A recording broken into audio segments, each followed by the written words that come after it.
The following is a conversation with Yeachan Heo, known online as Bellman.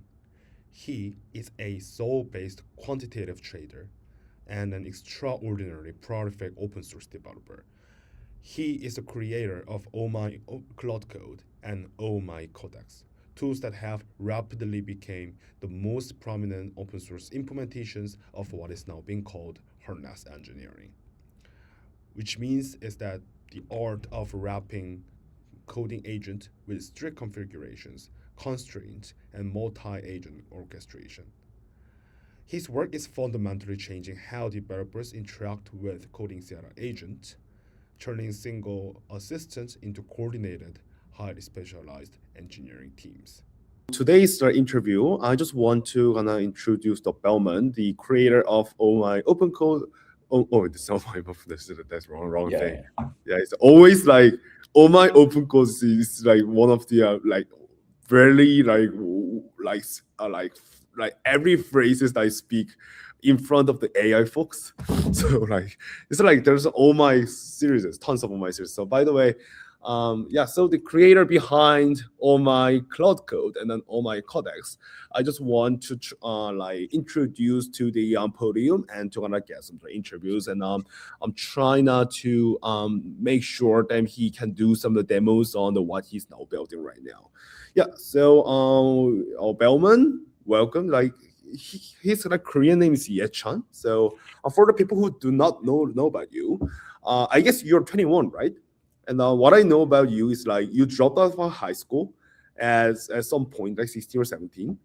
And actually we met in a very Python conference in Korea some years ago. That's why I remember the days of what it is. We meet occasionally, but we met occasionally in the Python conference. We really intentionally meet, but we meet quite often. So true. At conferences or something. That's so true. So we have became online friends, and we sometimes communicate each other. And Belleman is one of the very well-known quant trader by day and by night.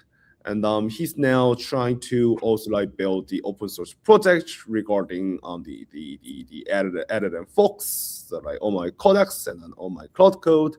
So before getting to something technical stuff, can you just introduce who are you, and how did some quant trader end up building multi-agent orchestration tools?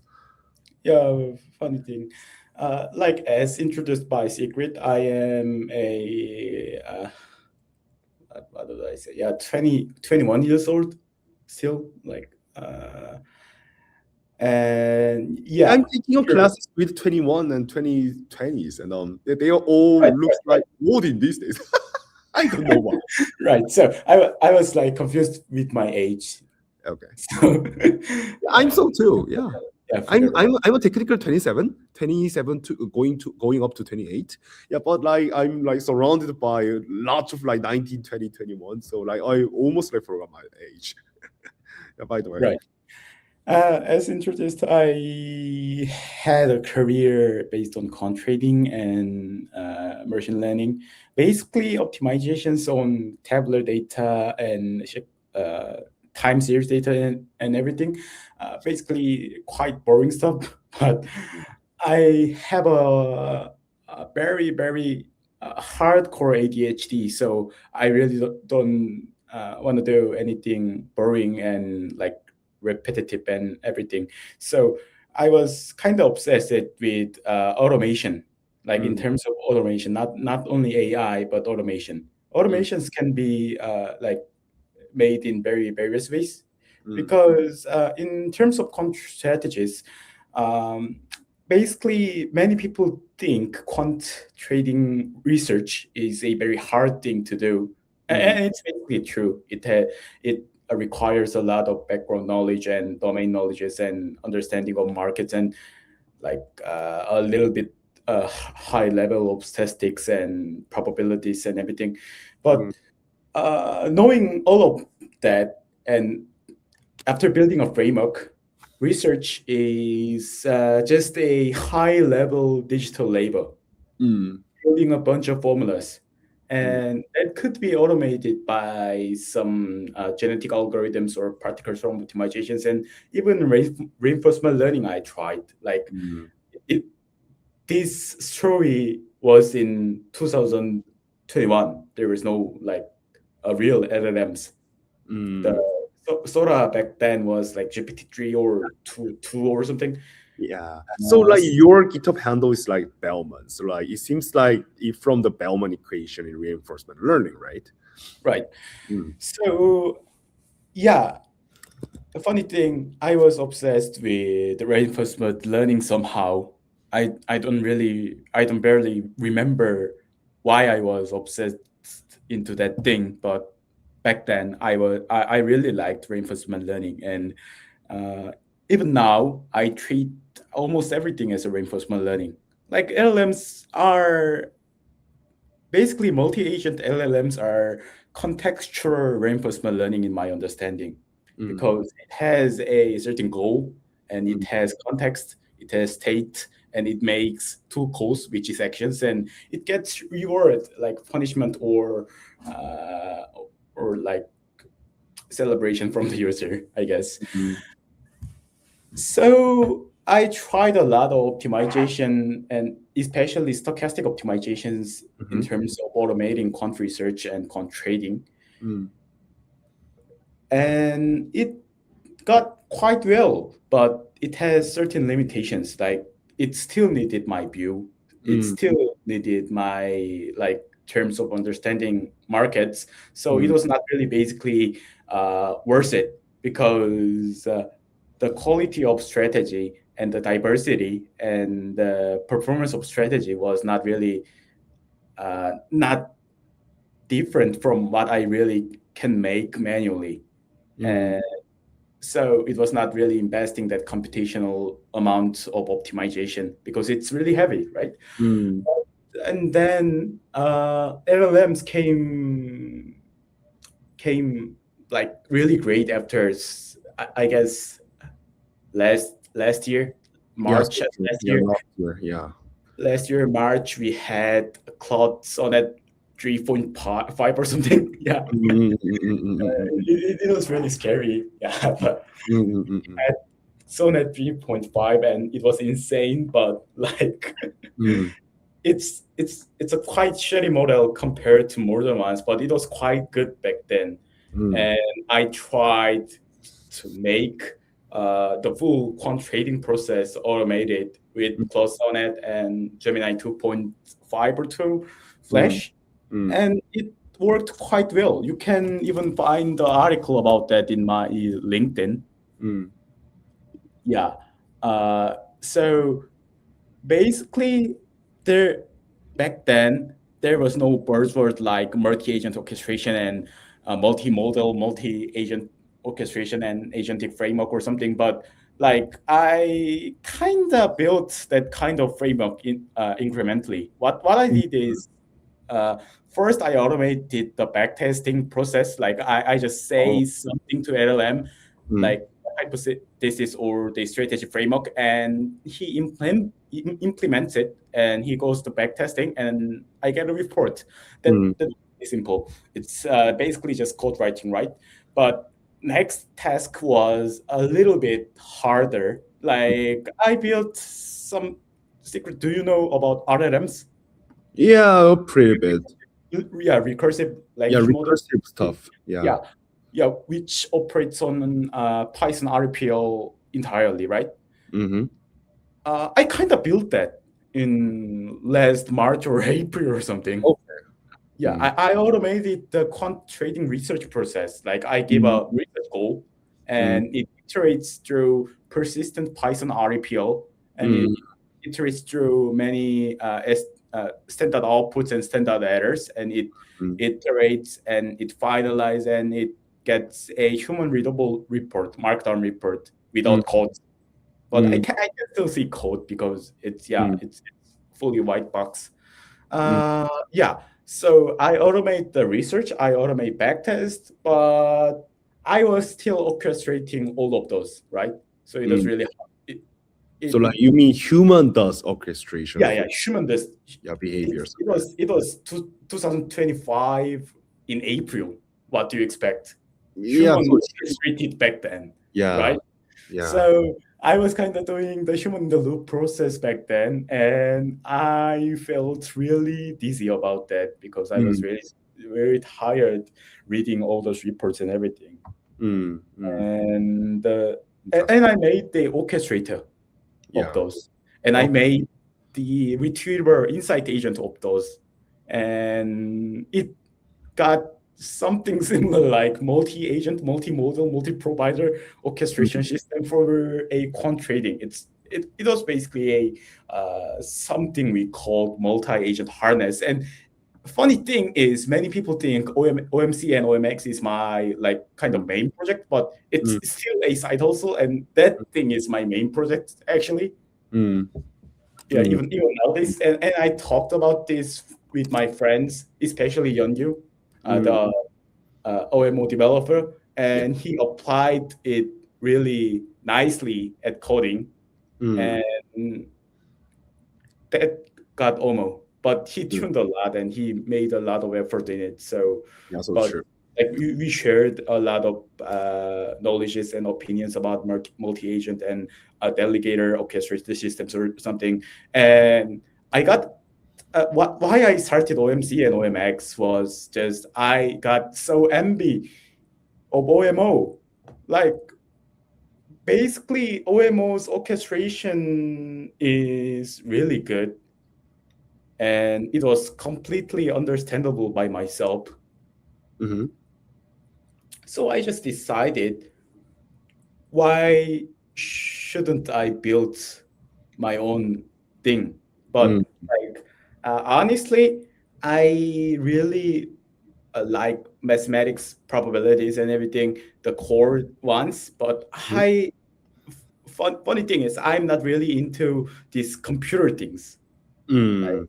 I'm not really good at Okay, so setting up basically, things. how do you get to know about, each other with Youngyu and Bellman? You. I really, uh, I really cannot remember. But like back few years ago, we just know each other. Okay, Yeah, we so just like, know each yeah, other. okay, so like, oh, Yeah, like it's like met very spot, like very just in a random situation. You got yeah, you. it's a random situation. Okay, so Some like sort of it's very like another kind of some like very interesting to know you guys have built like both like very similar items in terms of like coding agent.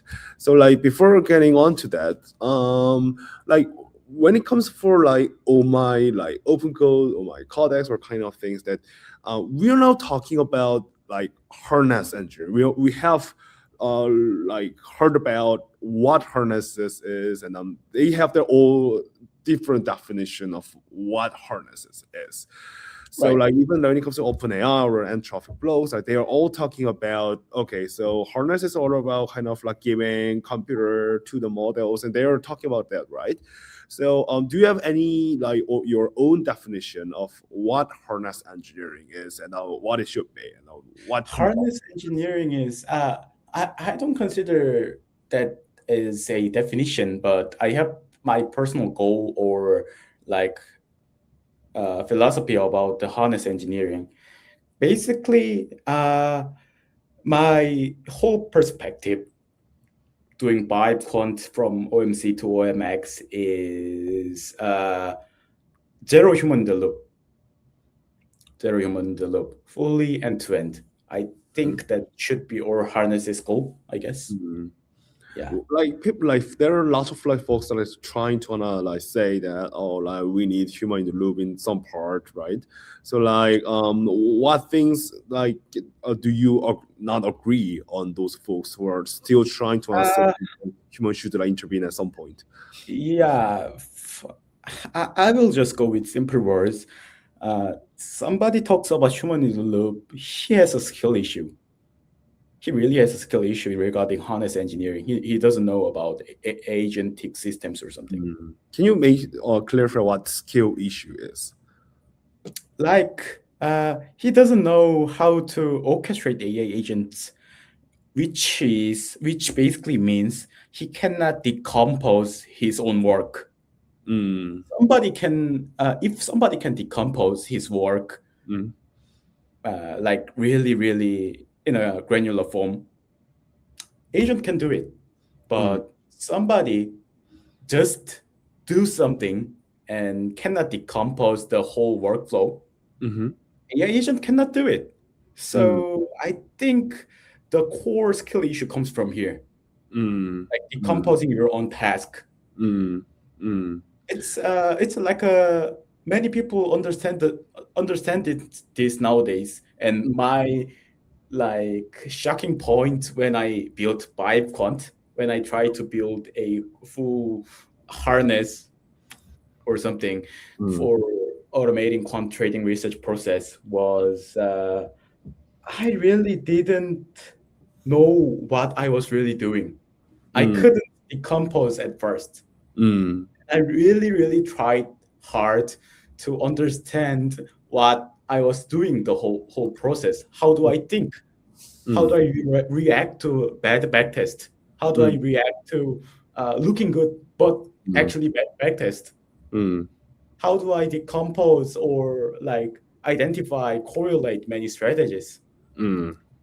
I I did it for a few years and I got paid and I made a living with it.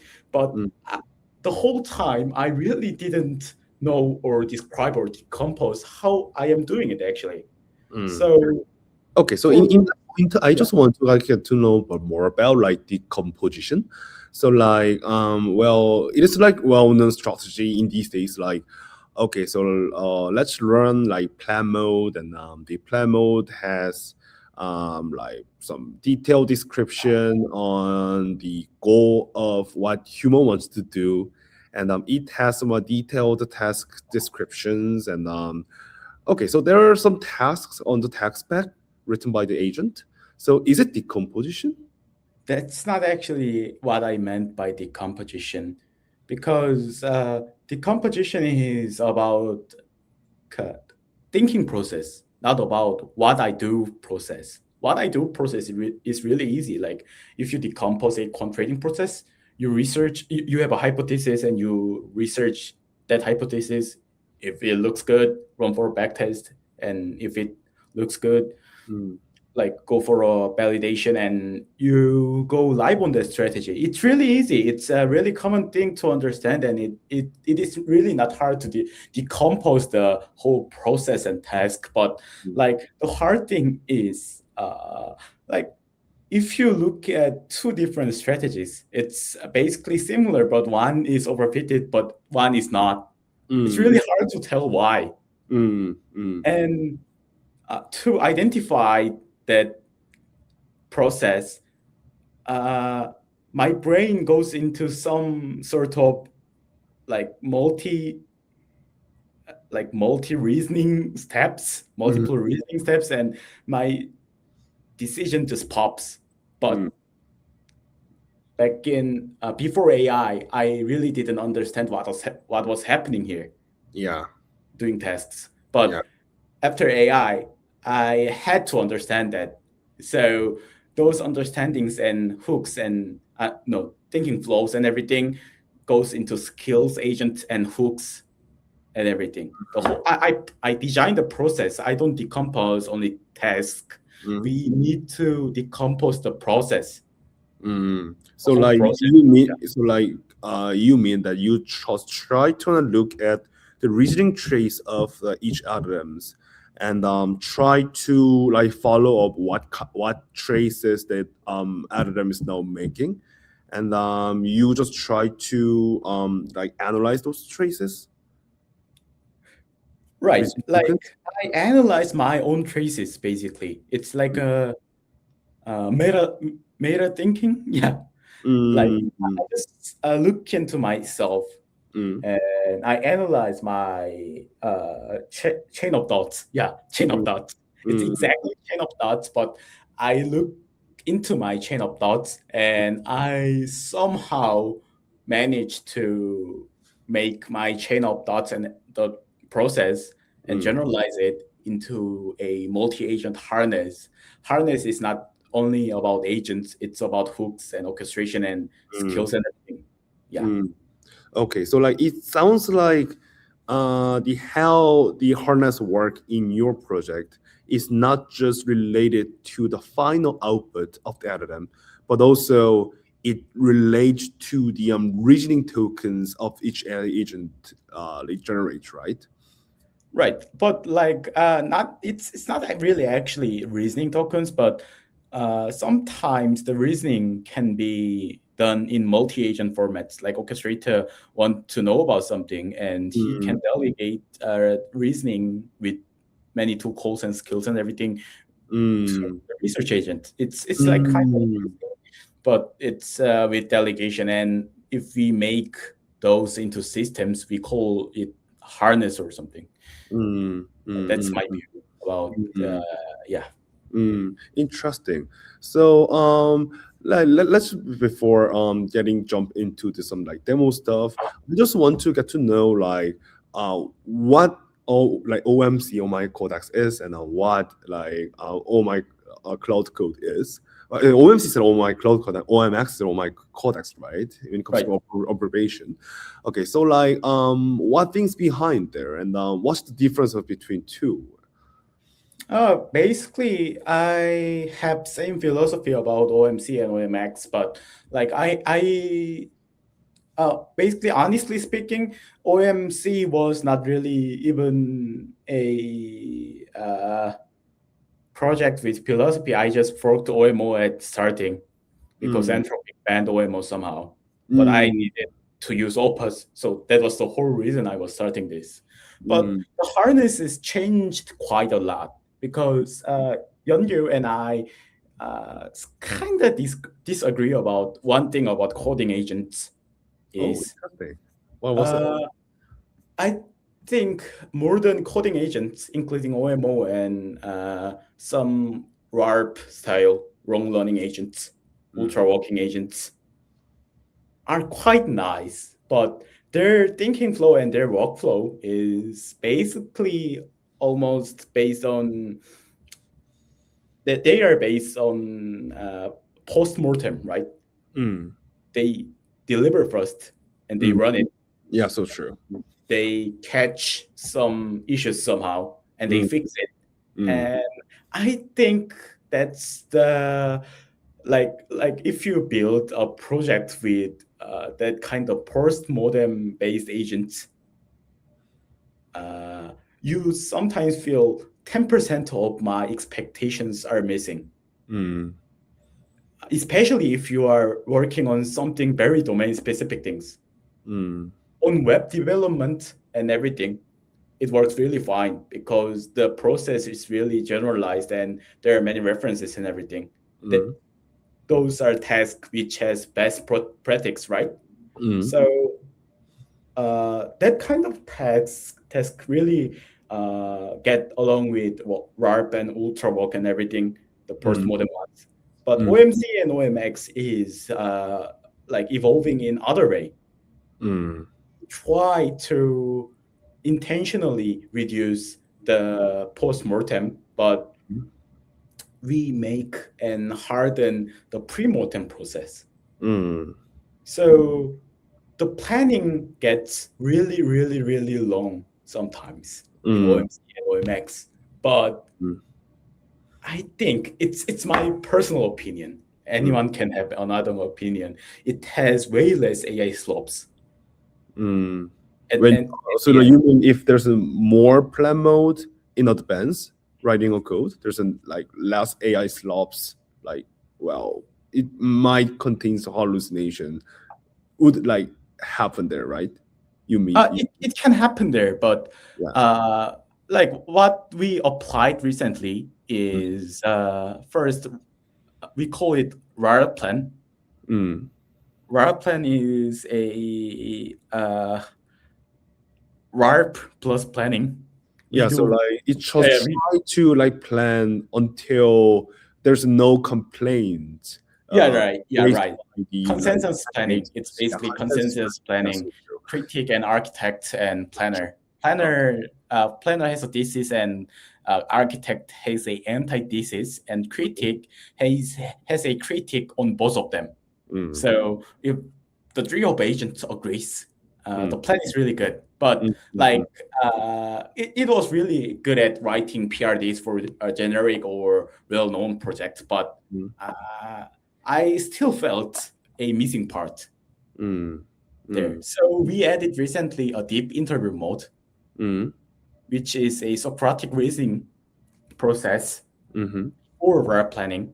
I met a guy at Hackathon, and he has a own harness based on Cloud Agent SDK called Ouroboros or something.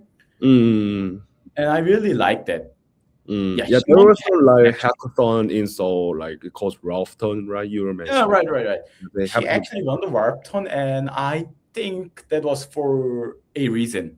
His Socratic reasoning eliminates ambiguity in terms of numbers. So deep interview was integrated in that way, and I am using it about a few days, and it's really, really, really satisfying. So more pre-mortem process reduces post-mortem process, and it results in less AI slops. So that's the core philosophy difference from OMO. But like I admit that our harness can be slower due to long planning. But I think it's not a really problem because I really consider OMC and OMX says priority user, not as human, but now as open cloud agents or something. Interesting. So like, here's my question is that, so when it comes for like recalling the days, when I write a code like manually, like well, I just like try to sort of follow some like one of the customs, like writing a text pack and getting a review it, and I'm trying to stick onto the text pack, but I well accidentally found that there is some chances that I like would learn like by writing a code, and I just try to like some reflect those like lessons where I like learned while I was writing a code and get back to like text pack. So like what I mean is that there is some kinds of the chances to learning a new things or trying to fix the plan while writing a code while working on something, right? So like although there's kind of the more pre-mortem process there, are there any chances that you need to like modify while working on that? Because it's a kind of trade-off thing, but you really don't want to change the main architecture while you're implementing it. So true. Yeah. So it's based on that thesis, and I think in agentic development, this kind of way is very fit because AIs are evolving really fast, and modern models has a really good general intelligence. Back then, we didn't have any general intelligence. Now same, but like back then, we had to learn something. Right? We had to learn something by writing code or something. But I think modern AI models can know about that at the planning phase. So I think that's the better way to leverage the AI model's knowledge base because it's I consider Opus 4.6 or GPT 5.3 codex the flagship models is almost AGI. So so like you argue that the of like the like the latest models, like the top-notch models, have like around very like talented intelligence enough so it can like predict what it happens when even like trying to plan on the given task. That's your right. The question is how do we extract that behavior? That's the whole question. But I have no doubt about extracting a behavior of like those. We have to extract really in a good way. But I think the model's capability is already really good. So the question is how do we extract that? And I found some answers from nice answers from Actually, funny thing is from Socrates, Hegel, and everything. Mm, interesting. So so what I understand is that OMC, oh-my-claudecode, and OMX, oh-my-codex, shares the same philosophy, and it's like trying to put more time on the pre-mortem, and you're applying the same strategy to try to extract the best of the intelligence, best of the knowledge from those like frontier models, right? Right. Okay. Yeah. So let's jump into the demo if you are ready. Yeah, I'm good.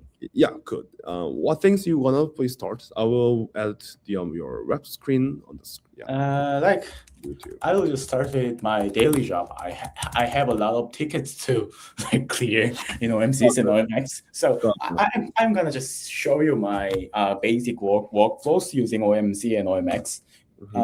Just to note, OMC and OMX is basically built. Just 100% by OMC and OMX from day one. Okay, so it's like self-evolving software. It's a basically self-evolving. Yeah, okay. I built OMC 0.1.0 with naive code because open code was banned back then. So yeah, and from there I only used OMC. Okay. So let's get started. I will go just to my working directory, and recently I added some features to OMXs, but I found it really good. It's on the dev branch now, but I need to apply same thing in OMC. So I will show you how I'm doing that. Why is my open code doing CIs or something?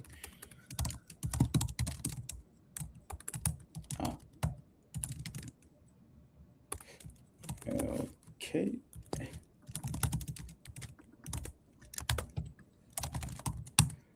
Put first setting up to date, and actually we have a OMC shell. It's not actually a shell, but it just adds convenience layer to launch with Tmux. I really personally like Tmux, so I use it every day.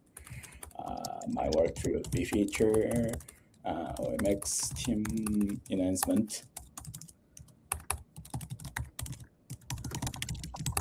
And netmax, which is a short term for bypass permission. Yeah. And we are here. So what we are gonna do is first run a deep interview.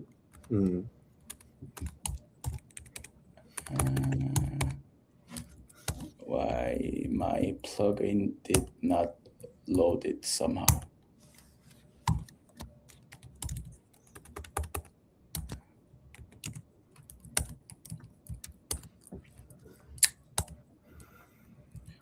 Sure, I think I messed up with some author or something. Can I do with OMX? Yeah. Okay, for OMX. So just a second. Yeah, getting authentication for like claudecode is getting much difficult in these days when you just try to wrap into like another TUIs or terminals. Yeah, traffic is like getting tougher on those pods. Right. Very true. Yeah. I like landed from you the us because my us is. And then I believe like Entropic does not want to like reveal this full harness on which is adopted in the claudecode. So yeah, so like I feel like that's one of the reasons why they are not doing on open sourcing, and even like when we ask like about some like compaction, for example, like there's no like some clear instruction, clear like official answer like how it works. Although we can do assumptions like looking at those like packets like being sent to Entropic, but it seems like it's just trying to closing its walls. That's what I feel. How about I think I fucked with my settings or something. Okay, gotcha. No, I think it's fine, but I don't know why. I really don't get it. I'll just do it OMX. Mm. Always I try to demo something, it has a problem.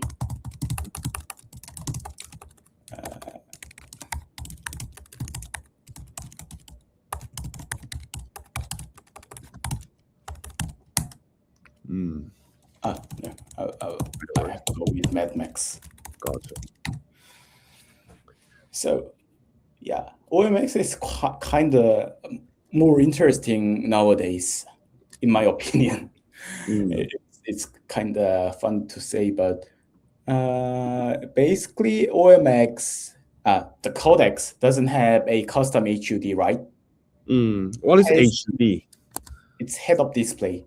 It's a Yeah. status line or something. Yeah, so like when it comes to looking at the OMX, there is session, the second signal counting, and then when you're running a RAW, like there's a RAW count, it would be like some display Right. on the bottom of the line. Yeah. Right. That kind of features was natively supported in OMC, but not in OMX. That was a really big problem for me. I really hated it. So I decided to just use Tmux, and OMX always runs on Tmux. I even implemented a hook for OMX.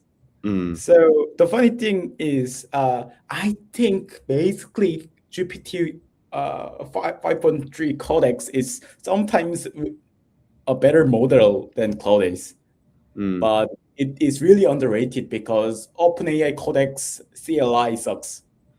Bunch of slops in the code base, and the CLI features are really poor. Like there are many things we So the reason why you use a Tmux is like almost impossible to make kind of customization on top of the existing codex CLI term. Yeah, it's understandable because codex CLI is whole built on Rust, right? Yeah. So it's really not customizable or something. Okay. So it's very difficult and customizable. It's really difficult to follow all of the customize. like the rules they have written. Yeah, Okay.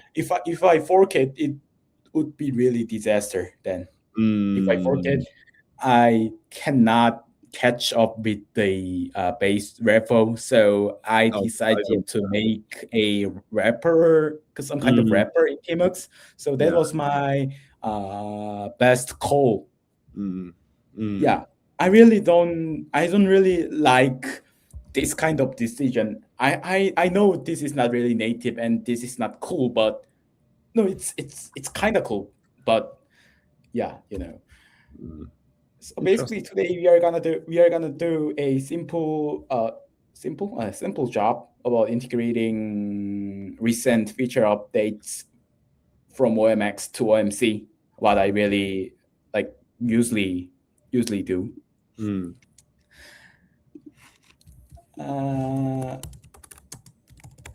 So what I really start nowadays with is a deep interview with Codex, and I give a simple reference file.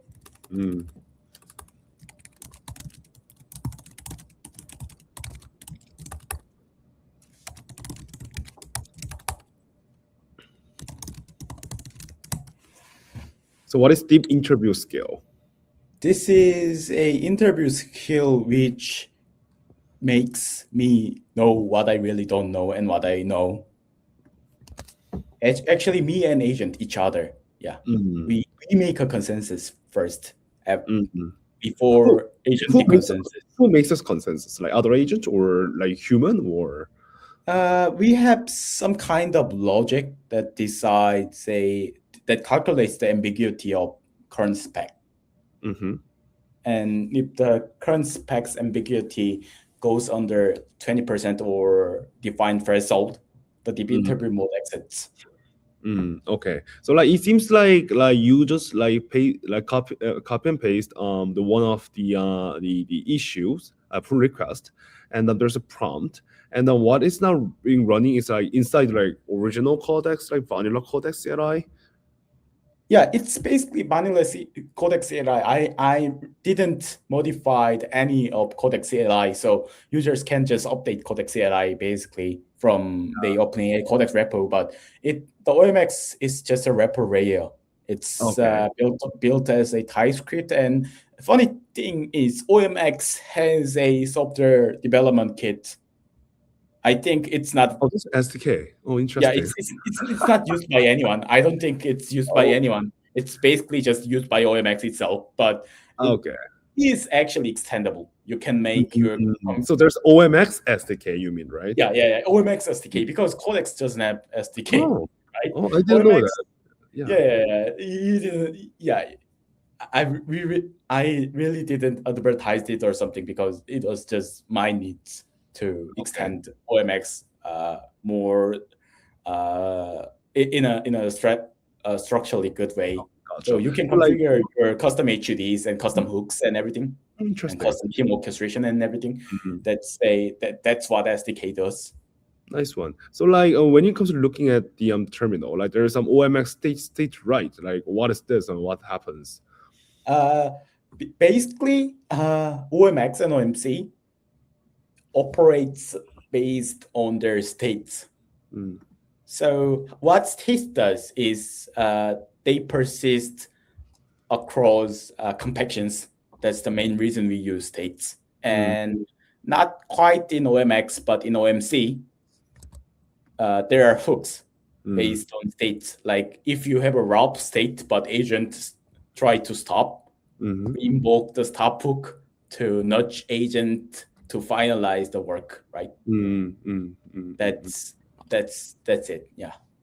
So like it seems like there's an OMX memory, OMX state, and like the wrapper manages those skills, and how the OMX wrapper communicates with vanilla like Codex CLI so that like Codex CLI can run like OMX stuff. Yeah. That's just OMX CLI or MCPs. Ah, MCPs. So like you it's mean just that built-in MCPs for OMX orchestration. like system. who calls those MCPs? Like how Codex CLI. Okay, so like how like OMX like wrapper like leads like Codex CLI to make sure it calls the specific MSP server. Basically, when you run OMX setup, it will override your agent MD with permission. Oh, okay. So like you give some signals to the Codex CLI to run this I really try to rewrite the whole system prompt of Codex with agent MD instruction because Codex default system prompt is really a vanilla and not really anything special about it. So I really wrote a solid agent MD for orchestrating Codex in a better way. The interview started and he are saying about some ambiguity score, peer protest, what exact outcome, OMC team.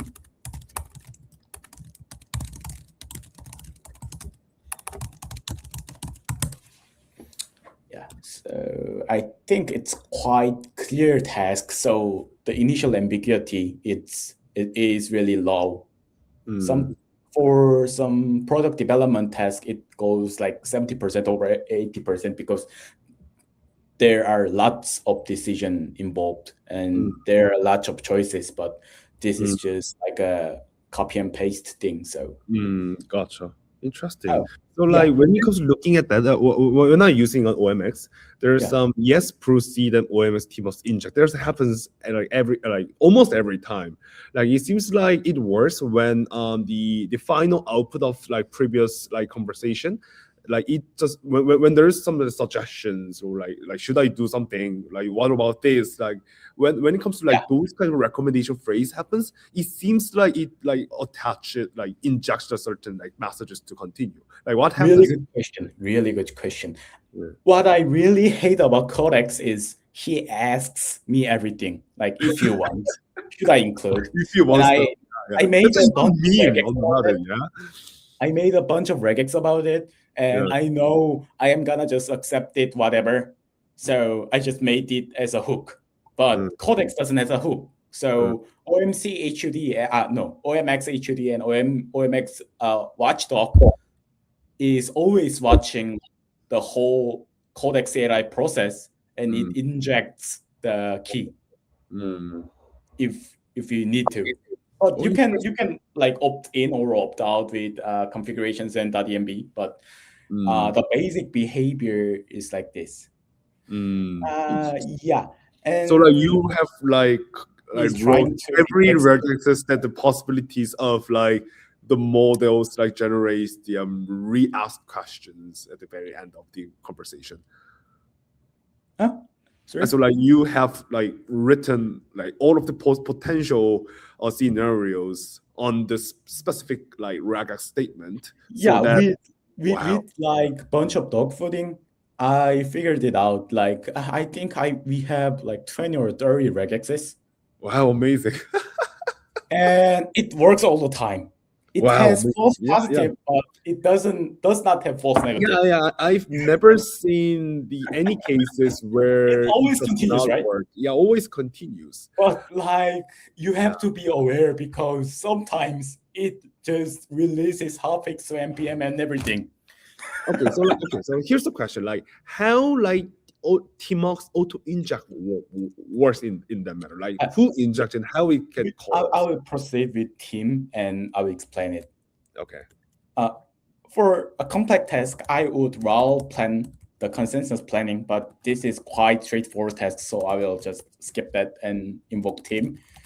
Team execute the spec in parallel. And the magic happens here. Yeah, how does Tmox auto inject happens? If you like launch OMX shell, you have this HUD process, right? This HUD TypeScript project is a long running like a demo process, and it watches every pane of it, and it runs Tmox and Kiss. That's all. It's really incredibly simple, actually.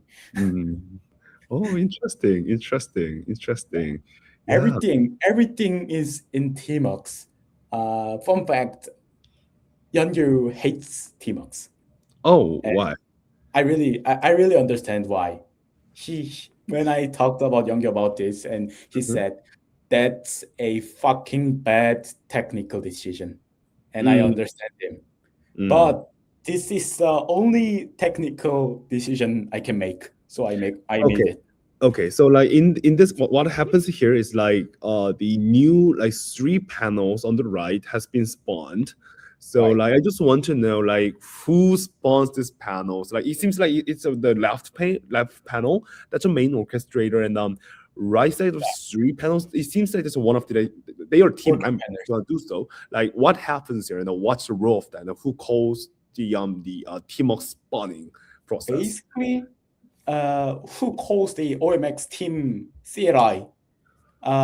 Like what I am recently doing is I am trying to get rid of all kind of MCPs. I'm turning into I'm like going into from MCPs. I am going to CLI plus skills. That works way better in modern models, I guess. So we have a CLI called OMX team. That's a basically messaging protocol between leader pane and the worker panes. And who calls OMX team tree executor like this is the initialization command, right? Who calls the initialization command becomes a leader. And the leader pane splits into worker panes. Some like I think the limitation is like 6 or 7 or something. And spawn workers, which is just another codex process. It's not a sub-agent. So actually, in theory, you can have a child agent under your worker pace. So basically, codex supports up to 6 sub-agents running in parallel. And we support 6 worker panes, including leader, it's 7 panes, right? And we can have 7 times 6. Yeah, so If it's 42 yeah, to run in theory but theoretical. it will fuck your whole subscription and your computer. So don't try to do that. But it's Yeah. cool. Yeah, well, I think the message will come out on the right panel, and what I always observe when I'm using those team feature is that it seems like leader and other some followers, they do communicate via some inbox pattern. Like when there's some prompts, like there is a new inbox here, and just try to read it and follow it. I just have seen some of the prompts, and even those prompts are being in the in just on the queue. So when certain actions are being done, those prompts are executed afterwards. So it seems like it's very sophisticated some protocols. This is a protocol, right? But it's orchestration logic happens on behind. So I felt like it's those inbox protocol is so much one very in similar manner for some cloud codes like team swarm mode as well, right? So I just want to know what happens on the behind, how it works. Yeah, basically the whole orchestration is from OMX team CLI, and OMX team they have some commands like send messages and broadcast messages from leader and everything. And they has a a local messaging channel under .omx specs or .omx inbox or something. And if little cores broadcast message or send messages, the OMX daemon injects the messages into corresponding workers.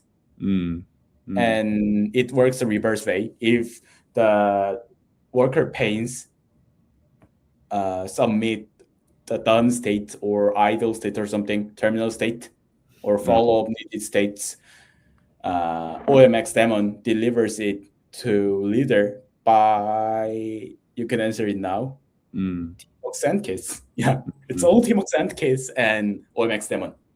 Everything is orchestrated in that way. And I really didn't do some kind of special things regarding the orchestration logic. I just refined the messaging logic in sense how do we process mails, how do we poke our colleagues and everything. Like just imagine a ordinary corporate environment. You have Slack, you have mails. You can if sometimes your workers or your colleagues doesn't listen, right? Doesn't respond to mail or Slack. What do? You go to them and you nudge. Right? Yeah, It's so like Tmox Sandkiss here.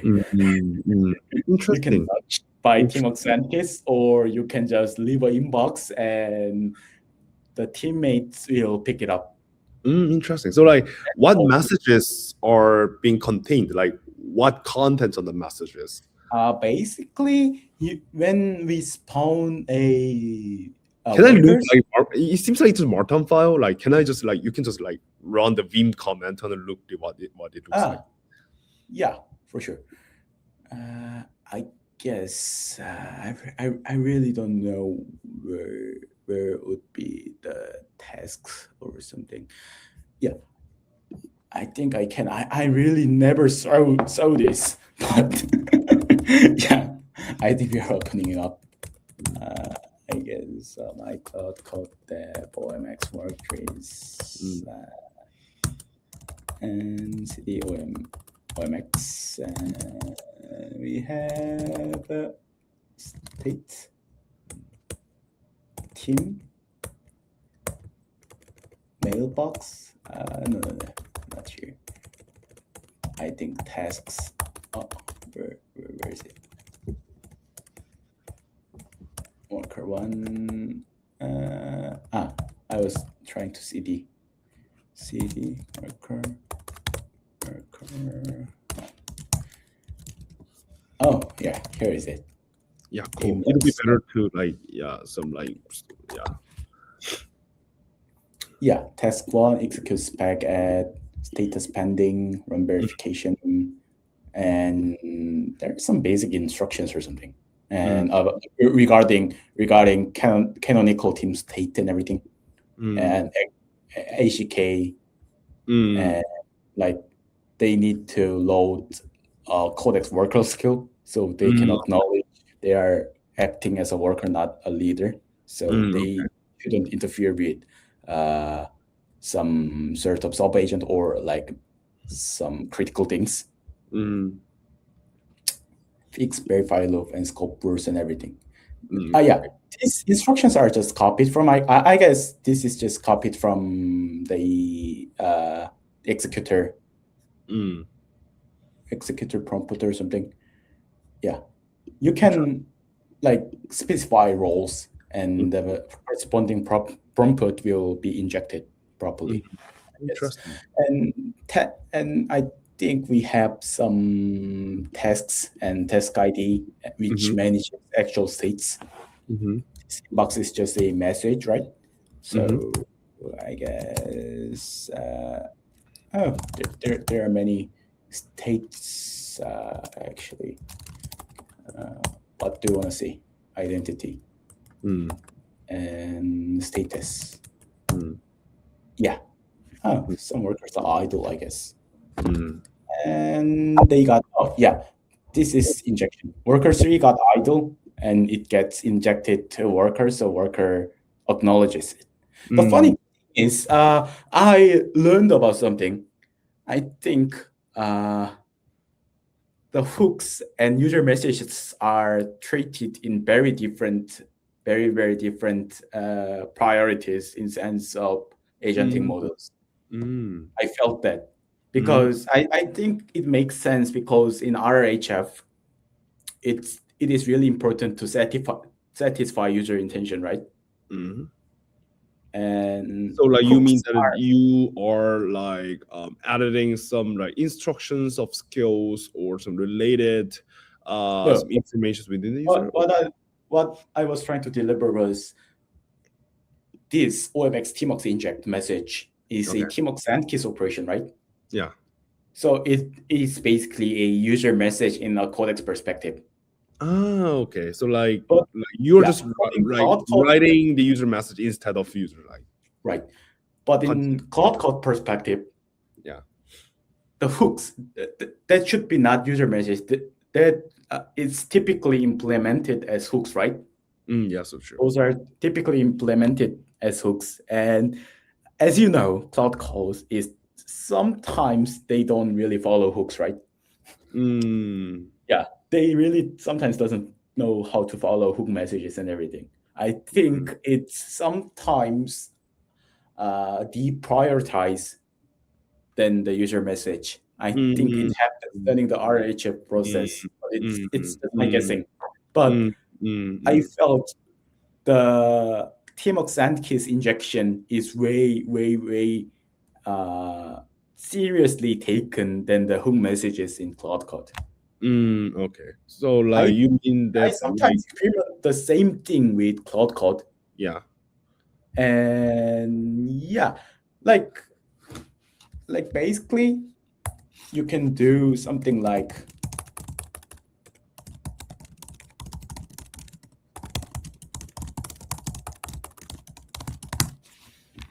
you can spawn cloud teammates here. And this is really interesting. Yeah. So like what this prompt is all about? This is cool, right? oh-my-claudecode. Okay. No, it's not oh-my-claudecode. It's you're running oh-my-claudecode rapidly. Yeah, I'm running oh-my-claudecode. Obviously, okay. So like what those like prompts are about? Like it's a cloud architect. It was on the prompt. So like what is working on that? Yeah. Basically, you can specify what kind of workers are you spawning based on codex OMX agents. And you can specify what kind of workers do you want to spawn. Do you want codex architects, or do you want cloud architects, or anything? So like architect is like prompt or some personas? That's a agent Agent. prompt inside OMX.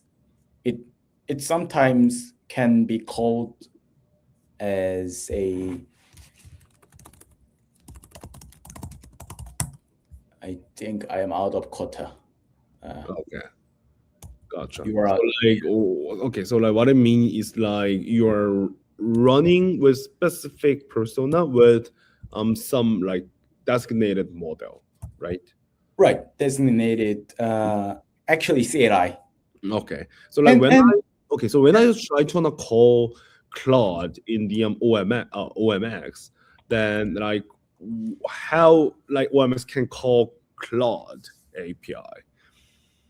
Cloud API, no, it spawns a tmux pane and it just calls Cloud Code CLI.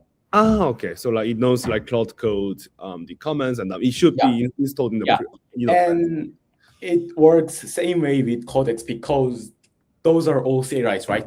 That's so true. We can just deliver the team orchestration principles, and actually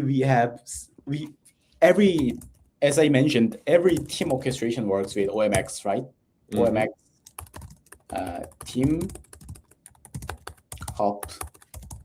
You can do this. Why does this not work? OMX team help like this. Agents can see this, right? Yeah, so true. So if you make a instruction, as I showed before, the inbox empty file to Claude or Gemini or Kimi in theory, any CLI, and they will execute the CLI. They will communicate with codex leader. Gotcha. Interesting. So like just these spawns tmux, and it just like each tmux panel runs each command. Right. And like each tmux panels are communicate via like inbox protocol, which is essentially a markdown file. And what each panel does is to get managed by the main orchestrator tmux panel. Right. And then we just try automatically to cleaned up the prompt so that like you can just use the tmux keystroke strategies. Yeah, everything is orchestrated in tmux key strategies. So basically, in theory, you can attach anything, your custom CLI or open close CLI or Gemini CLI or anything. But I only support Codex and Claude. For like those two are only battle tested in my workflow, so I would not recommend anything that I didn't use or something. Yeah. Interesting. So like you're like doing a demo with OMX. Like, what about OMC? Are there any differences, or just like what differences between of two CLIs? It does not really has many differences. I guess I think I will attach to my another machine to demonstrate it, because I kind of messed up my configs there. Yeah. What do you like? What do you use most, like OMX, OMC, for your personal perspective? Basically, it's like 50-50, I guess. 50-50, okay. 50-50, but the differences are. Or any specific preferred use cases for like choosing between the two? Basically, on initial development, I always use OMC, and refinement, I always use OMX. But for heavy orchestration, I use codex workers with OMC. Yeah. Oh, we have same tmux-based team orchestration in OMC, so you can use codex and even Gemini there as a teammate. Interesting. It's a shame because I think I'm out of my product. I coded too much today, so I think that. But I can make. But I think honestly, OMX code base works better. It's like cleaner and more maintainable or something, and it even has more features recently. Interesting. I Interesting. counted the line numbers, Yeah.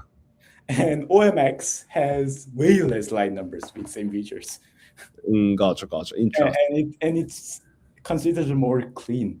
Yeah. And I think the main difference is OMC is basically developed half cloud and half Kimi, Mm, but but OMX was developed with like 70 or 80% codex. So interesting. codex, I'm really impressed about codex 5.3 because in codex 5.2 or 5, Mm, GPT-5, it was smart, but it had terrible orchestration capabilities. mm, Terrible capabilities. It mm. could make tool calls, but tool calls doesn't equals to agentic capabilities. We know, everyone. Yeah. So true. So true. So true. But Mm, I think they have done something about 5.3 codex. It mm, has really good agentic capability, but I think the vanilla codex does not extract it really well. That's true. So mm, I use OMX for that purpose. So nowadays, I think I use OMX 60 to 70%, and I use OMC 30 or 40% because cloud quotas are way expensive than codex yeah. quotas. Yeah. So true. So true. So true. So, Interesting. it's almost unlimited quota if I use three Mm, pro accounts on mm, Codex, but mm, I personally use almost 10 accounts, 10 max accounts on Cloud, but mm, it runs out. mm, Surprise, it runs out. I don't mm, know how, but it mm, does. Yeah, mm, I use it for many purposes though, but yeah, Interesting. yeah, Interesting. it's really expensive. So Yeah, it's really expensive though. Yeah, but at least like, well, it is not just like using like for another coding CLI agent in theoretically, right? It's like just spawning TMOS panel. So like, I think like, is it so like, I think it has nothing to do with some violation of term of service at least. So I think that's one of the one of the like some pros when like choosing right, those like CLI agents. for I sure, for sure. yeah, I believe. Interesting. So like when it comes for like using some other models like some Kimis or some Minimaxes or some Chinese like made models, like when it comes for like oh my open code, like the maintainers are very eager to trying to like some curate those like agent the agent prompt and trying to find the best match with those like personas and and the like agent like models, right? So like they, what I know is like they're trying to give more some experiments or finding the best fit. So what about like OMX and OMC here? OMX and OMC.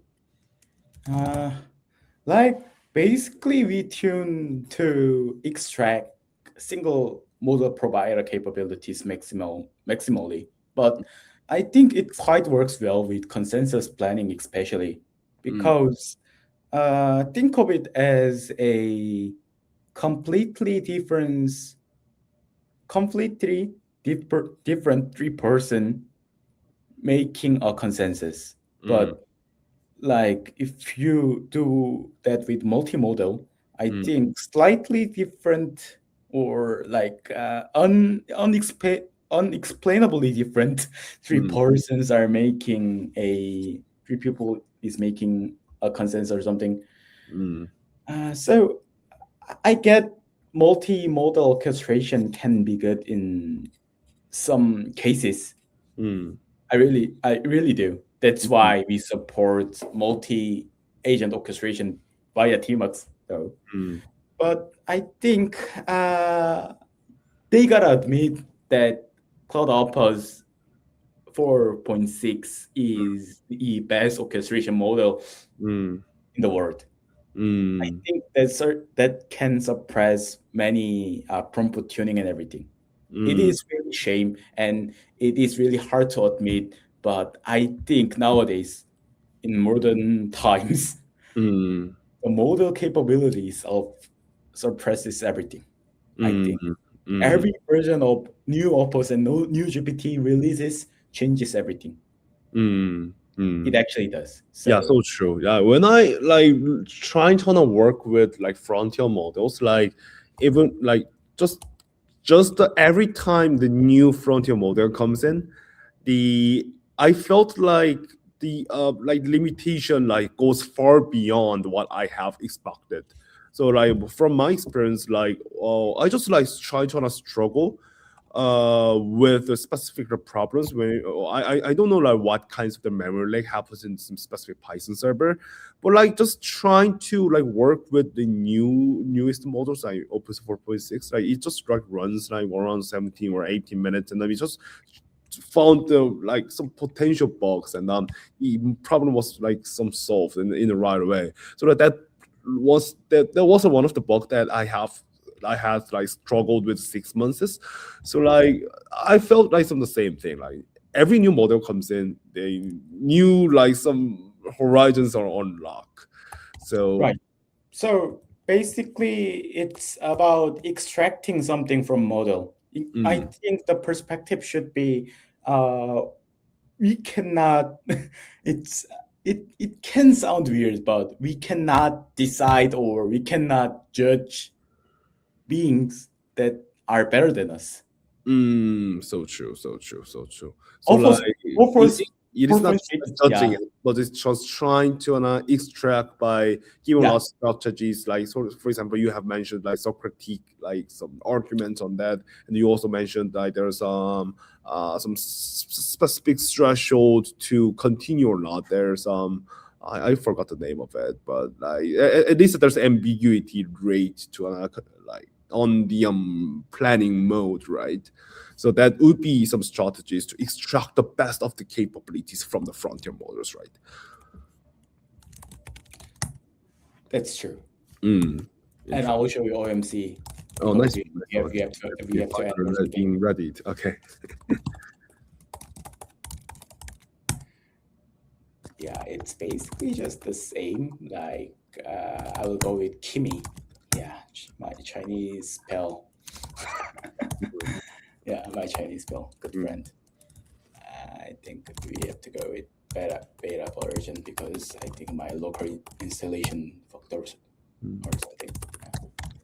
Yeah, you can use like OMC Teams. Oh, nice one. And I think basically you gotta just use team skill for only cloud orchestration. This is better because it's not like some hacky things. It supports natively. And like we have same features like deep interview. But the experience is a lot better because we have ask user question tool here. Yeah, so sure. Ask your question tool, you mean? Yeah, Right? ask user question tool. It's way better. And the important one is OMC Teams.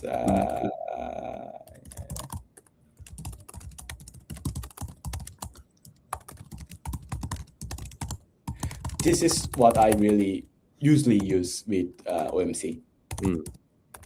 I sometimes orchestrate up to 10 codex reviewers. So like just like adding on 10 codex reviewers, then 10 Yeah. patterns have been spawned. Yeah, 10 panes. And what I really do is just write bunch of GitHub issues overnight, like 50 issues. And I kill it the next day with OMC or OMX. And the code got better. That's simple iteration I do. Or my OpenClaw sometimes does. So, yeah, funny thing is, the last thing I want to deliver is a setup configure notifications. What this does is you can configure notifications up to your local OpenClaw gateway or your custom webhook or your Telegram or Discord. And OMC will send a notification for you. Oh, I have never thought it was featured on that. Interesting. Yeah, I really don't like documenting those. Yeah, I've never known him. Yeah.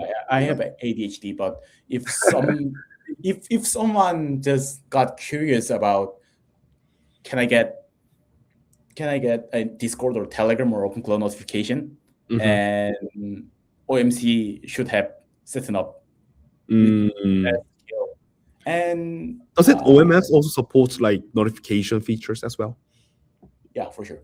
Oh, nice Same. one. Same notification, and what it does, it inject session start and session idle and session end hooks. So this is basically not designed for me, but designed for OpenClaw agents. Oh, nice one. So like you work with like OMX with like OpenClaw, basically. Yeah, I don't directly code with OpenClaw, but I have OMC session management skill and OMX session management skill for OpenClaw. Oh, I should try that. For me, I just like connect like my OpenClaw to gonna make sure it knows like codex comment. Yeah, but like, well, it'd be nice one to wanna use like OMX. Yeah, it has way better responsiveness. It has way better responsiveness because it directly injects everything into gateway. Interesting. So basically, I have the bot named, this is my CloudBot workspace. I have like two living claws and three dead claws. Okay. Why they're getting dead? Because they were bad or something. Okay, so we call it gajetang in Korean. Okay, workspace, which is claw soup in English. It's like claw soup. I like blackmail my claws every day. I will make a claw soup out of you if you don't merge this PR properly. That's my basic prompt. And the funny thing is, recently 70 or 80% of issued PRs are generated and merged by OpenClaw. So true. OMX and OMC sessions. And as you see, I really don't interfere with my OpenClaw sessions, but he is actively working on something, right? Oh, interesting. So like you have never typed like OpenClaw sessions to want to do something or continue. Yeah, I sometimes do. Because sometimes it get, where do we see? Basically, when we only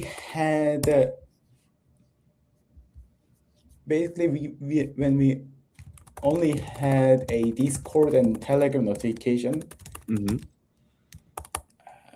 Where is it? I think I don't use it anymore after recent updates, but like you can get these messages. My legacy way of interacting with OpenClaw was making a separate Discord bot which is connected to OMC hooks, and it gets a session idle message and tags my OpenClaw bot, and he responds. This was the working way, but I thought this cannot be very clean or something. So I just invented an edit feature that just directly pokes into OpenClaw gateway, not interfering with my Discord session. Okay, so like those claws are being communicated via OpenClaw gateway, not through Discord. Yeah, and nowadays. Interesting. Recent update included the features. You gotta really read the release note, because I really am not a docs guy. Oh, interesting. So like release notes are written very in a very kind way, but I don't really make docs about it because it's waste of time, You can ask your OpenClaw. And nowadays I just maintain my fallback loop about notifying bot that just shows everything that my OpenClaw bot should follow up. This Mm. is local OpenClaw cron, Ah. and it shows open issues and open PRs, and my OpenClaw just follow up. Interesting. So like So those settings is also available in open source. I I think so. Yeah, I think so. I would. Well, I what would is I think so? Like those like OMX dev launches everything, so you don't know about it, right? Exactly. no, like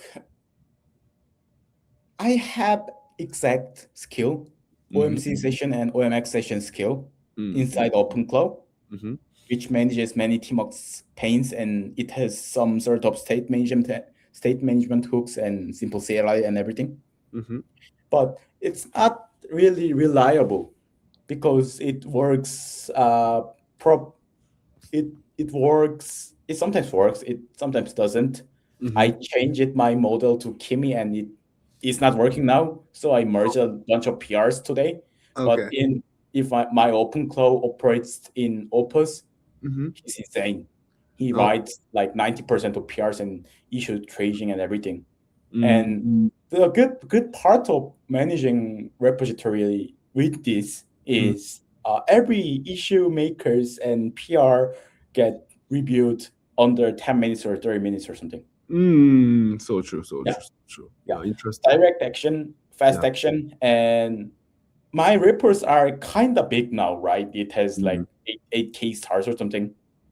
And I get a lot of issues, but my backlog is almost every time less than 10 tickets.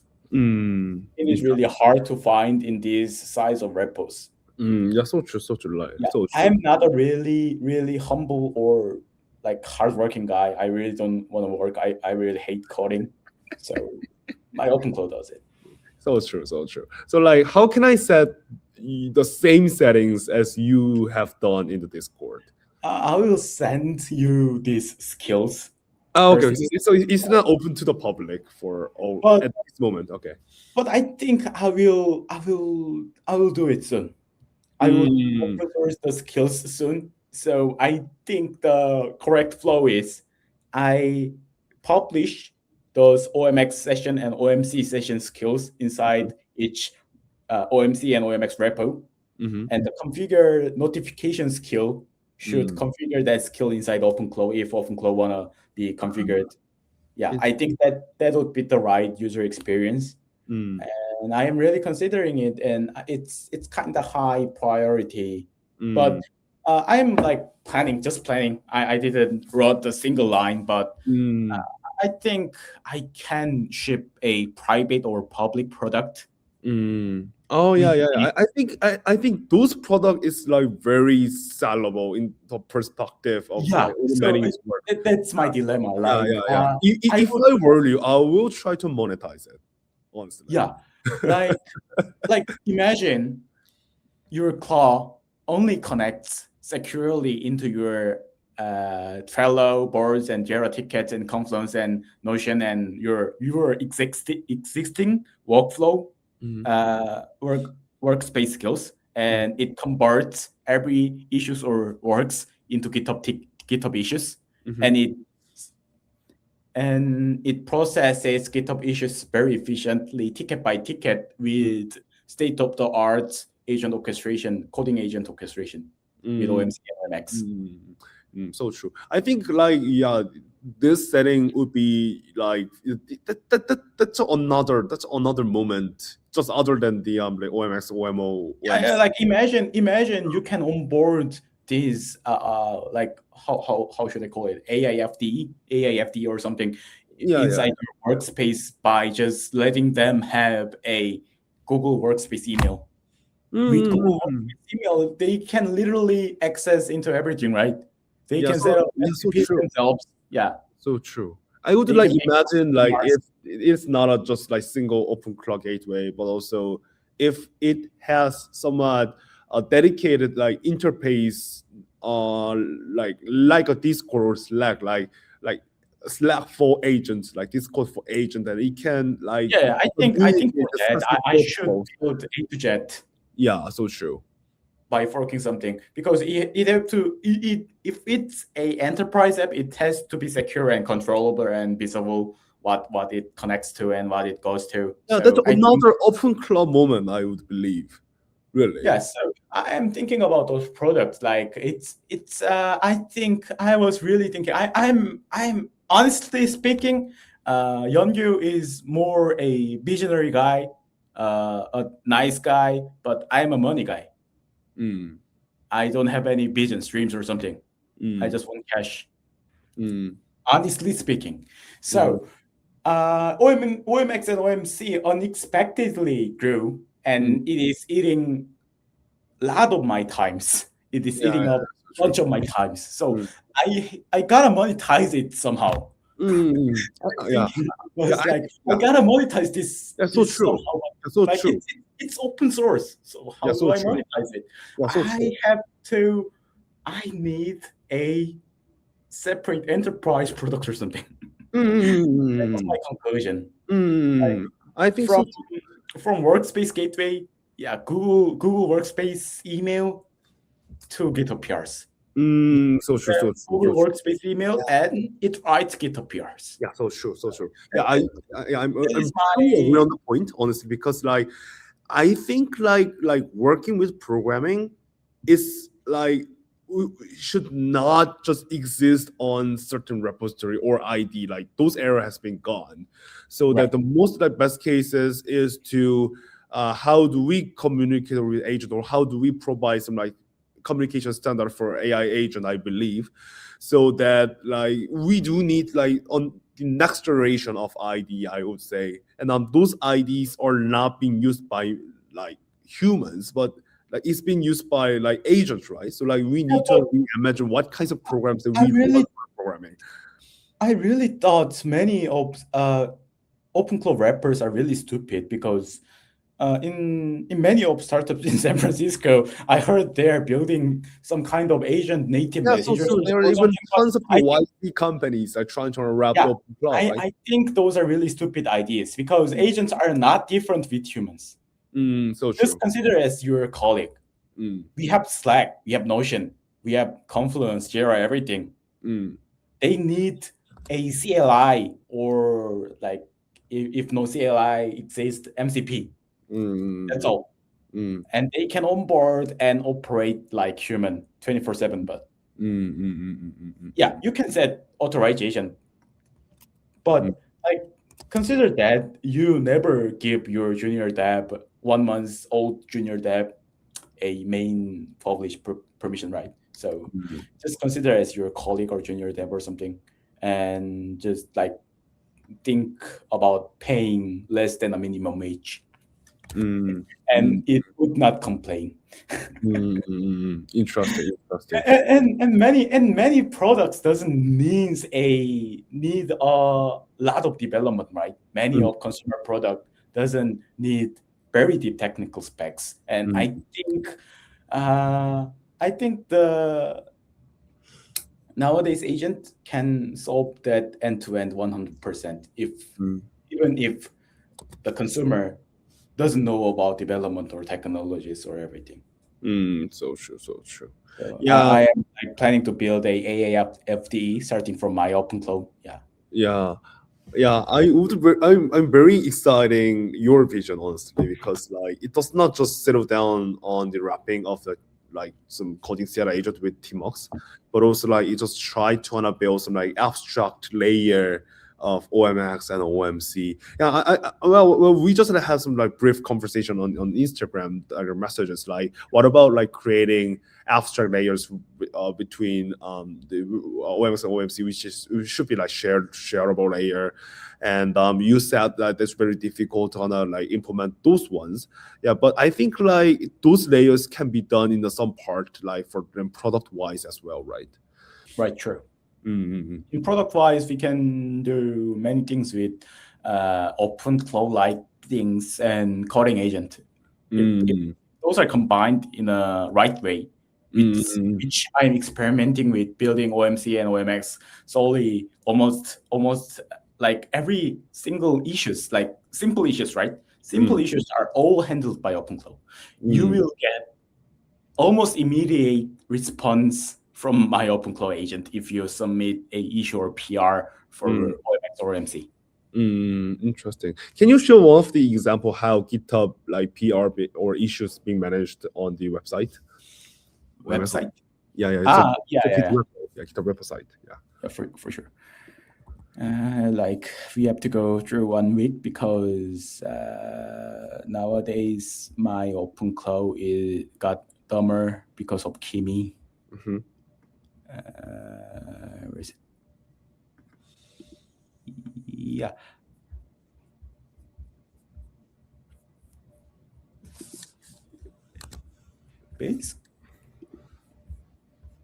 Basically, these kind of issues are all built by OpenClaw. They sometimes mention they are OpenClaw, or they sometimes just doesn't. But I think I really barely remember when I wrote issue or something. I think author should be. Yeah. So who raised the issue at the first place? External issue. Or I think external mostly, or internal? Yeah. Mostly the feature issues are from me. Okay. But it's like dog fooding maybe. Some bugs. Yeah, here. Like this. Okay. Great bug reports. Because you're here. Spinning, and he respond immediately with spinning up a session now. Okay. And he merged.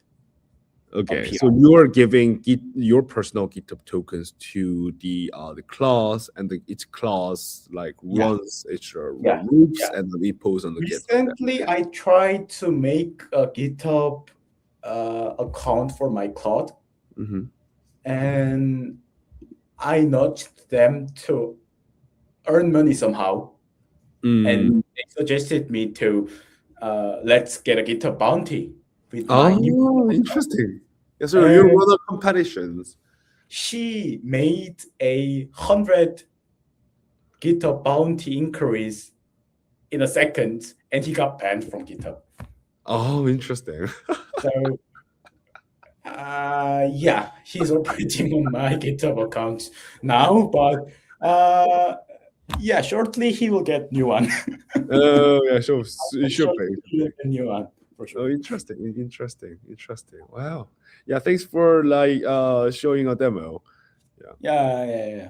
That demo was not really smooth, but I bet it still works smooth on your machines. But you show the essence of how it works. So it's pretty amazing. So so the future of the OMC and the OMX would be some another product that you were going to converge with Workspace. Maybe you have said that. And what about just OMC and OMX? What do you expect? Do you still going to just wrap on following the updates of the quant-code CLI and codex CLI? What would be some of the future? Sure, because following up those things are not really expensive job right now. I can do run tokens and at this moment I have few thousands of stars, right? So you're famous. Many people are watching this project and they will submit an issue somehow, and my CloudBot will catch up. And your blog I just release sometimes. I just release sometimes. That's my job. I just run a final smoke test, which I should do because I am also a user of OMC and OMX myself. So true. So you're dog fooding and you're. I'm just dog fooding and all of coding and catch up things and everything. If I have no idea about what to improve more, many of just simple bugs and catch up tasks with quant-code and codex updates are done by CloudBot. Gotcha. Interesting. So let's go into the last question. What do you expect the upcoming the outlook of harness engineering? What I mean is that models intelligence are getting way better as new model comes in. And I think everyone is talking about harness engineering and but I think model would like it would be possible to wanna create their own harness or just to it's like given task, right? So like it sounds like it's just very patchwork at this moment, and well, model will like manage everything, and there's even no such like engineering tricks would be needed. That's just something to think. So like, what's your like outlook? What's your predictions about the future of the agent harnessness and the how we need to do like approach approach like programming for the perspective of the future? Basically, I just hope models should not get really expensive. That's my single hope, but I guess it would be expensive. It would be expensiver, but one projection is I think agent harness is the abstraction layer of agent harness is going to be crazy in the next 1 or 2 years. What I mean by abstraction layer is running harnesses. Like you can see in OpenClaw, right? Yeah. It runs coding agents. Meta harnesses, right? Meta harnesses. That's it. And you would get a literal AI employee. Because Cloud Code or Codex it's a still nice tool, but it's not your AI employee. It doesn't have credentials. It doesn't have any like it doesn't operate by itself, right? Somebody has to operate that. But if battle tested AI FDE comes into your life, it will be catastrophic, not only for coding but everything. I think that's the future. It's basically just same with history. You didn't like writing binaries, you invented assembly. You didn't like assembly, you invented C and Java and Python, C++, Rust and everything. And you got even lazier, so you didn't want to write Python. So you got AI agent coding. And now it's the moment you have to be more lazier to even use AI agents. You have to get a AI employee or OpenClaw or something to operate the AI harnesses. I think that would be the next big thing in agent era. I think so. It not makes sense to OpenAI to acquire OpenClaw and the teammates. Yeah. Interesting. Yeah. Well, for all the accumulation of your open source projects, like it just exists 10K, right? 10K star. Yeah. Today. Oh yeah, congratulations on exceeding it. Yeah, like you got a like open source program like sponsorship from Anthropic, right? Right. Oh, gotcha. Interesting. Do you got any kinds of like traction or being contact from like those like kind of those labs? Like, okay, I'm interested in jumping into like you might be got a lot of like messages from it. Yeah, not from Anthropic or OpenAI, but I don't really respond to those things. Yeah. Oh, gotcha. Waste my time. Gotcha. Then okay, so here's a very last question. Like, what will you do? Well, you're also like you're not a like kind of simple programmer, but you're much like kind of a researcher. I believe like you don't write the code even before the AI things. Right. Yeah. I really hate writing. So like, what would you want to do like when it comes for the AGI days are coming in? Well, even I think like it's already AGI days. So I really hate AGI and I really hate AI agent, but like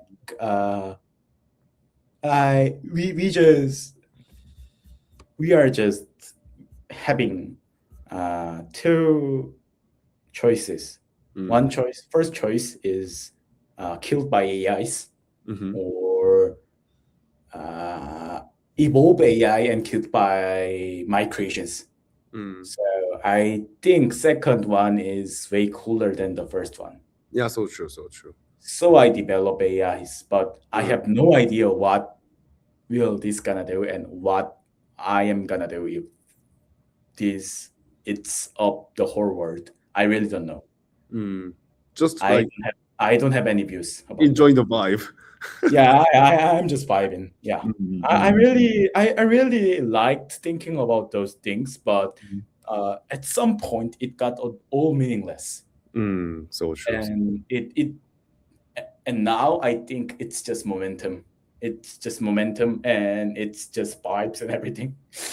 Gotcha. Yeah, it's apocalypse. I'm just feeling apocalypse nowadays. Like many like even younger than me students ask to me what should I do? What should I do in the future?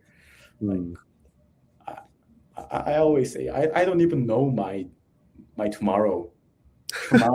Tomorrow Entropy can release Cloud Opus 5 Yeah, and so other somehow. so true. So yeah. So yeah, I just say enjoy or keep vibing or something. Yeah, so true. Like I think like well everyone I think like like I think the most like pity one is for seniors. Like even when it comes for like junior engineers, like well everyone's talking about AI is killing junior engineers, but I think it's reverse. When it comes for junior engineers, like basically they are young, so they are really open to accept the new ideas, and yeah, that's a basically like when it comes for like youngsters, they don't have no Right. like family responsibilities. They do not have that much like financial burden. Well, they do not need to take care of their parents, right? Because they are young. But when it comes for seniors, like they Yeah, have their I families to should be feed on. not. I should be So not, but I really feel good for that know-it-all senior engineers are all doomed. yeah, they're all doomed honestly. So like I this really like feel yeah, good yeah, about that so true. personally. Yeah, I so really hated that guy. Some of yeah, I should not mention, but yeah. yeah, so true. I feel like what you trying to mention it. Yeah, so but I always I'm the same in line too. Like there's no point to get doomed because well every single revolution has been taken in every part of the era, and Yeah. at least like we need to try to find any responsibilities that we can take at this moment at the current status quo, and yeah, that's one of the things that I just try to open up the YouTube and try to do some Right. like Right. conversation with my friends, and it's really fun though. And yeah, at least like we can do something else, right? And We can do at something least else. like it's very interesting phenomenon to observe what kinds of revolution, what kinds of evolution that AI takes like human civilization into a next race. So like, well, I think like just partaking of part of just a little scatter of those like changes, it's very meaningful for me also. So like Yeah. we're just trying to like create a new open source and then contribute it, and at least like using open claw. It's like we are all in the very front line of the rest of the 99% of the world, like world population, right? So like we are just partaking in on those wave, and we're in the very top of those like on the wave. So like I think like those who are like trying to use those like the OMX, OMC, I think they are going to survive at any point, right? My goal is kind of like getting doomed by my own creations. Yeah. Oh, okay. That's all. Yeah, getting It doomed sounds by like my. it sounds Yeah, like yeah, an ending of the apocalypse like movies. yeah.